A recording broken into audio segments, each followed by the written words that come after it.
भूतिया rail conductor. Hirapur express अपनी रफ्तार से चली जा रही थी। एक्सप्रेस में अपनी फैमिली के साथ कई लोग बैठे हुए थे। उसी एक्सप्रेस में रामप्रसाद अपने बेटे लल्लन की बारात लेकर हीरापुर जा रहा था।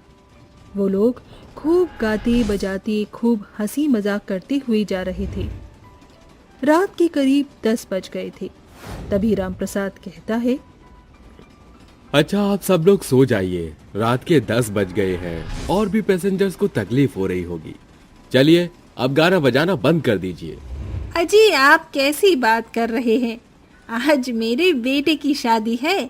आज तो मुझे दिल खोल कर गाना बजाना कर लेने दीजिए। क्या हमेशा रोकते टोकते रहते हो आप? चंपा इतना बोल ही रही होती है कि इतने में ट्रेन एक सुनसान जंगल की ओर जाकर रुक जाती है, जहाँ कोई भी स्टेशन नजर नहीं आता। ट्रेन के वहां रुकते ही सब लोग इधर उधर देखने लगते हैं। अरे ये ट्रेन कहाँ पर आकर रुक गई है? यहाँ तो कोई स्टेशन नजर नहीं आ रहा और ये जंगल कितना वीरान जंगल लग रहा है। कैसी अजीब अजीब आवाजें आ रही हैं यहाँ से। रामप्रसाद इतना कहने के बाद टीटी के पास जाता है। अरे टीटी भाई साहब, ये ट्रेन कहाँ पर रुक गई है? यहाँ कोई स्टेशन तो नजर नहीं आ रहा। क्या हुआ, ट्रेन में कोई खराबी हो गई है क्या? पता नहीं क्या हो गया इस ट्रेन में। देखता हूँ, जाकर कंडक्टर से पूछता हूँ कि क्या हुआ है। इतना कहकर टीटी कंडक्टर के पास जाता है। अरे कंडक्टर साहब, ट्रेन ऐसे क्यों रुक गई? क्या कुछ खराबी हो गई ट्रेन में? टीटी कंडक्टर से बातें करता ही जा रहा था, पर कंडक्टर ना तो टीटी की ओर देख रहा था और ना ही उसके सवालों का कोई भी जवाब दे रहा था। एकदम से जब कंडक्टर टीटी की ओर देखता है तो कंडक्टर की इतनी भयानक भूतिया शक्ल देखकर टीटी एकदम चौंक जाता है और चिल्लाने लगता है। टीटी की चीख निकलते ही भूतिया कंडक्टर टीटी का गला पकड़ लेता है और अपने दांतों से उसकी गर्दन पर नोच लेता है, जिस कारण टीटी मर जाता है। टीटी की आवाज सुनकर ट्रेन के पैसेंजर कंडक्टर की ओर भागने लगते हैं।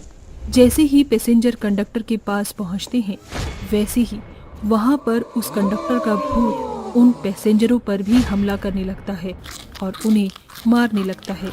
कई पैसेंजर को मारने के बाद जब वो भूतिया कंडक्टर उस बारात में आए दूल्हे को मारने के लिए आगे बढ़ता है कि वहां पर एक बारात में आए पंडित जी अपने थैले से भभूत निकालकर उस भूतिया कंडक्टर के ऊपर फेंक देते हैं। भभूत कंडक्टर के ऊपर गिरता है तो कंडक्टर जोर जोर से चिल्लाने लगता है, तुम लोग मेरे साथ बहुत बुरा कर रहे हो, छोड़ दो मुझे, मैं एक एक को मार दूंगा। क्या तुम ही इस ट्रेन को चला रहे थे?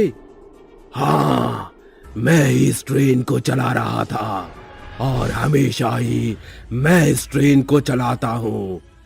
मैं अब किसी को नहीं छोड़ूंगा। तुम सब लोगों को क्यों मार रहे हो? हमने तुम्हारा क्या बिगाड़ा है? आज मेरे बेटे की शादी है, हमारी जिंदगी बख्श दो, मेरे बेटे को छोड़ दो। नहीं, मैं तुम लोगों को नहीं छोड़ूंगा। मेरी क्या गलती थी जो मुझे इस दुनिया के लोगों ने मार दिया? क्या हुआ था तुम्हारे साथ और तुम कैसे भूत बन गए? मैं हीरापुर एक्सप्रेस चला रहा था। कुछ लोगों ने ट्रेन की पटरी पर आग लगानी शुरू कर दी। तुम लोग इस पटरी पर आग क्यों लगा रहे हो? ट्रेनों को क्यों जला रहे हो? ट्रेन का किराया इतना बड़ा रखा है और टाइम पर ट्रेन भी नहीं आती। आज हम एक भी ट्रेन को नहीं छोड़ेंगे, हर एक ट्रेन को जला देंगे। और फिर उन लोगों ने मुझे वहीं जिंदा जला दिया, जिसके बाद मुझ में आग लग गई और मैं मर गया। उसी दिन से मैंने लोगों को मारने का सिलसिला शुरू किया। अब तुम लोगों को मारने का सिलसिला बंद कर दो। ये लोग बेगुनाह हैं, इन लोगों को छोड़ दो। इन लोगों की खुशियों को देखो, तुम्हारी वजह से ये लोग भी मर जाएंगे और तुम जैसे ही भूत बन जाएंगे। मानो मेरी बात, अपनी दुनिया में वापस चले जाओ। पंडित जी के समझाने पर वो भूतिया कंडक्टर मान जाता है और अपनी दुनिया में वापस चला जाता है। जिसके बाद रामप्रसाद अपने बेटे लल्लन की बारात लेकर हीरापुर पहुंच जाता है, जहां वो अपने